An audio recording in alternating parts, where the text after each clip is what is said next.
Yeah, so the difficulty, it's really hard to find someone that is even looking to be found, that's missing and wants to be found, that's signaling to searchers.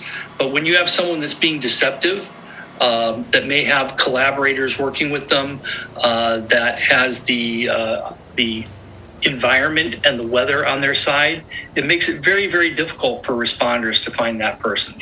So there are a lot of factors involved there. A lot of the challenges in the Carlton Reserve are that it's mostly water.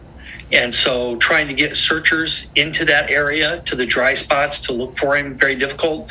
Because most of it's underwater, you don't have the typical footprints or other trail sign that you would have looking for a normal missing person. Not good access for the responders as well. There aren't that many groomed trails or prepared and maintained trails in the area. The weather has made it very hard as well. With rain, visibility is diminished, and rain and weather wash away clues like footprints as well. So those are some of the challenges that they're seeing right now. And as you've seen the drones in the aerial, whenever there's weather in the area, that makes it harder to do any sort of aerial searching with FLIR or thermal imaging.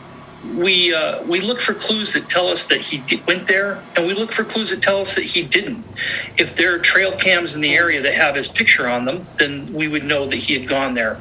If those trail cams do not have his picture on them and they were functional, then that's a negative clue, which tells us that he's probably not in the area. Not being inside the investigation, I can't say what clues they have that they're acting on right now. But from a typical investigation, they would be looking at his electronic footprint, cell phones, that sort of thing. They would be looking at his social media footprint and probably checking out cameras in the area to see if he was in a vehicle that had approached the trailhead or left the trailhead or the perimeter of that search area. Absolutely. Water is the number one issue. We all know it's hot and muggy in Florida, and staying hydrated while you're on the run is going to be very hard. So he's going to have some sort of a water pump that will filter water. Carrying a backpack, you can put a lot of calories into a backpack, so he might be able to have enough food out there for a week or two. But water is going to be the big issue for him. And then eventually he's going to want to get out of there because time's going to be against him. He'll run out of food. He'll want to know what's going on. He'll try to contact friends or family to figure out if it's safe to come out.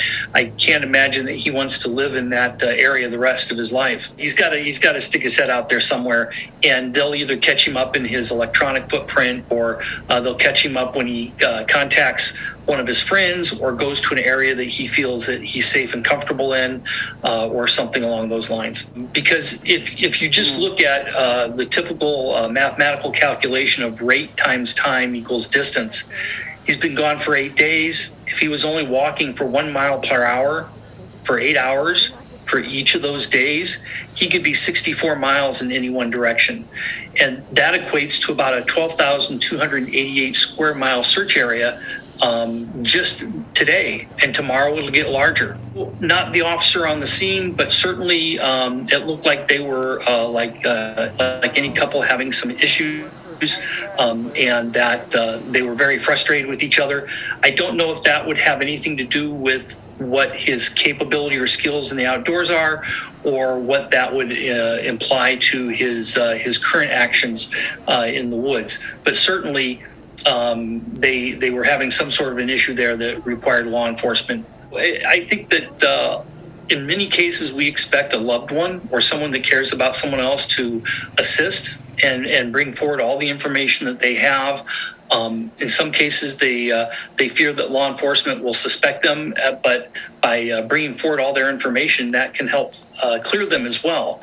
But the law enforcement, you certainly expect that friends and family will assist in finding a loved one.